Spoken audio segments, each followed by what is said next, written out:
નમસ્કાર મિત્રો, નિપુણ ભારત વાર્ષિક સર્વેક્ષણ અંતર્ગત બાલવાટિકા અને ધોરણ 1-2નું સ્વમૂલ્યાંકન અને બાહ્ય મૂલ્યાંકનનો પરિપત્ર આજે આવી ગયો છે.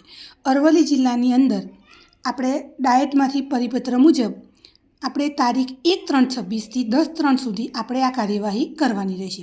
જે અંતર્ગત ધોરણ 1-2 અને બાલવાટિકાનું સ્વમૂલ્યાંકન વર્ગ શિક્ષકે જાતે જ કરવાનું છે, જેનો આપણને GCRT દ્વારા નિયત નમૂનો પણ આપણને આપેલ છે અને પ્રશ્નપત્ર પણ આપેલ છે.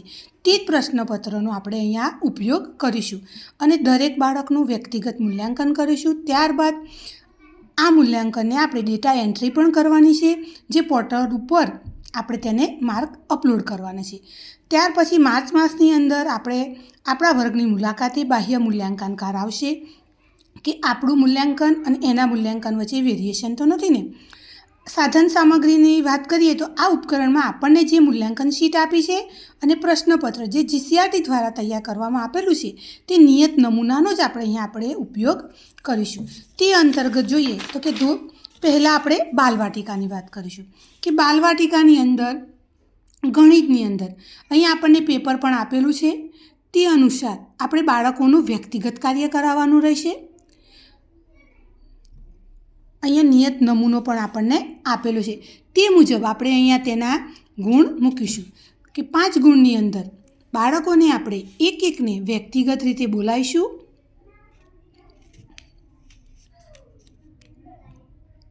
પછી બીજો પ્રશ્ન છે પેટર્ન.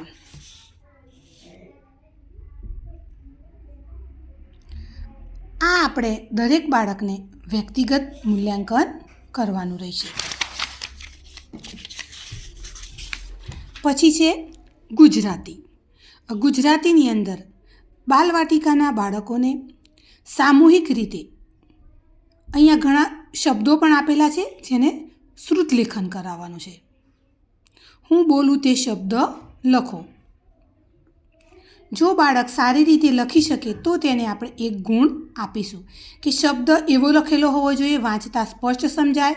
બાળક એ જ શબ્દ લખવા ઈચ્છે છે. નાક, જાગ, ગાજર, મગર અને ગધા જેવા અહીંયા આપણને નિયત નમૂનામાં આપેલા છે. જ્યારે બાળકો અક્ષરને ઓળખવામાં ભૂલ કરે કે ગડબડ કરે, શબ્દને ઓળખી શકતો નથી કે તેના જેવો જો બીજો શબ્દ લખે તો તેને આપણે 0 માર્ક આપીશું. ત્યારબાદ બાળકને વ્યક્તિગત રીતે મૂળાક્ષરોનું આપણે 5 મૂળાક્ષરો તેને ઓળખવા કહીશું. જો સારી રીતે તે ઓળખી શકે તો આપણે એને 1 ગુણાંક આપીશું. પ્રશ્ન નંબર 3માં છે ચિત્ર જુઓ અને એના વિશે 1 વાક્યો બોલો. બાળક પોતાની ભાષામાં જે બોલે તેને આપણે માન્ય રાખીશું. આ પણ તેને આપણે વ્યક્તિગત કાર્ય કરાવવાનું છે.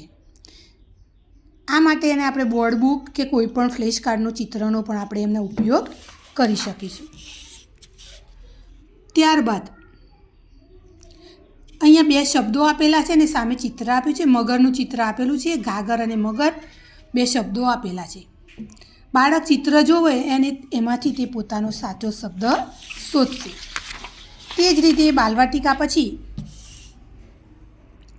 ધોરણ 1 ગુજરાતીની વાત કરીશું કે ધોરણ 1 ગુજરાતીની અંદર અહીંયા પણ આપણે એને વ્યક્તિગત વાંચન કરાવવાનું છે. વાંચન કોર્નરમાંથી આપણે કોઈ પણ ચિત્ર માંથી કોઈ પણ વાર્તા ચિત્ર કે કોઈ પણ એક પુસ્તિકા પસંદ કરીશું. અર્લી રીડર હશે, બોર્ડ બુક હોય, બિગ બુક હોય તો પણ ચાલશે. વિદ્યાર્થી પોતાને ગમતું પુસ્તક પસંદ કરાવીશું. ત્યારબાદ વિદ્યાર્થી વાર્તાના ચિત્રો જોઈ આખી વાર્તા આત્મવિશ્વાસપૂર્વક આખા વાક્યમાં બોલે તો આપણે એને 5 ગુણ આપીશું.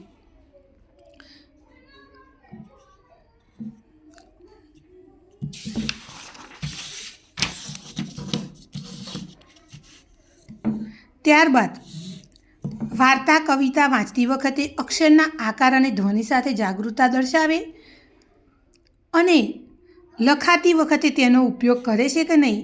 અહીંયા ઘણા બધા વાક્યો 20 જેટલા વાક્યો અહીંયા આપેલા છે. કોઈ પણ 5 વાક્યો આપણે તેને વાંચવા માટે કહીશું. જો સારી રીતે વાંચી શકે તો આપણે એને 1 ગુણ આપીશું. ત્યારબાદ અહીંયા શબ્દો પણ આપેલા છે. એને આપણે અહીંયા શ્રુતલેખન કરાવવાનું છે. શ્રુતલેખનની અંદર અહીંયા ઘણા બધા શબ્દો આપેલા છે. ત્યારબાદ પ્રશ્ન નંબર 4માં છે, આસપાસના પહેરવેશ, ઘર, શાળા, પાડોશમાં જોવા મળતા પશુ પક્ષીઓ વિશે તે વાત કરે છે અને તે પોતાના શબ્દોમાં લખે છે. તો આપણે સારી રીતે કરી શકીએ તો અહીંયા આપણે એને 5 ગુણ આપીશું. તે જ રીતે અહીંયા પાછળના પેજ ઉપર વિદ્યાર્થીઓનું મૂલ્યાંકન માટે પણ એક પત્રક આપેલ છે. એ જ રીતે ધોરણ 2. હવે ધોરણ 2ની અંદર ધોરણ 1 ગણિતની વાત કરીએ તો અહીંયા 20 સુધીની સંખ્યાઓ આપેલી છે. બાળકને 20 સુધીની સંખ્યાઓમાંથી નાની સંખ્યા અને મોટી સંખ્યા તે પોતાની રીતે તારવી શકે છે અને સંખ્યાઓને સારી રીતે ઓળખી શકે છે. તેમજ તેને આપણે મૂર્ત વસ્તુઓ ઉપલબ્ધ કરીશું વર્ગની અંદર, કે વિદ્યાર્થીનું વ્યક્તિગત રીતે 5 પ્રશ્નો પૂછવા, કે 4 લખોટી અને 2 લખોટી મળીને કુલ કેટલી લખોટી થાય. અહીંયા મૌખિક સરવાળા આપેલા છે. પછી તેને સિક્કા અને નોટ વડે આપણે 20 સુધીના રૂપિયાનું તે મૂલ્યાંકન કરી શકીએ, ગણતરી કરી શકીએ. તે મુજબ આપણે એને સિક્કા આપીશું અને ચલણી નાણું આપીશું. અને જે રીતે અહીંયા પણ તેને લગતા પ્રશ્નો આપેલા છે. ત્યારબાદ અહીંયા એક ચિત્ર આપેલું છે. ચિત્ર ઉપરથી અહીંયા પ્રશ્નોત્તરી આપેલી છે. ધોરણ 2ની વાત કરીએ તો ધોરણ 2ની ગણિતમાં આપણે 100 સુધીની સંખ્યા જ્ઞાન છે.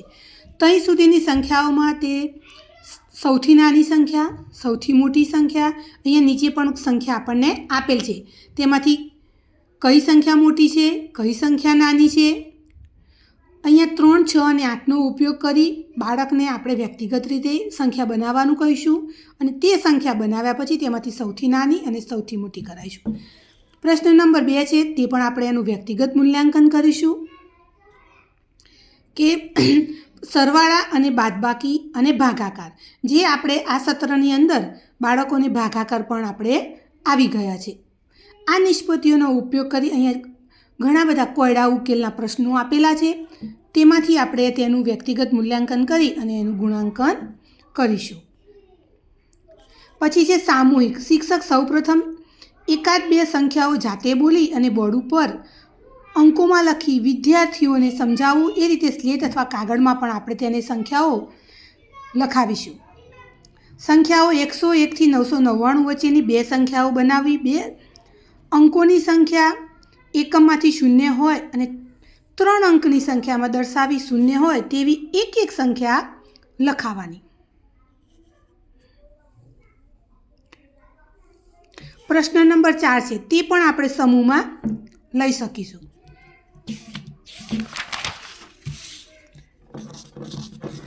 ગણિતની પાછળ પણ આ રીતે મૂલ્યાંકન શીટ આપેલ છે. ગુજરાતીની વાત કરીએ તો ગુજરાતીમાં પણ આપણે તેને વ્યક્તિગત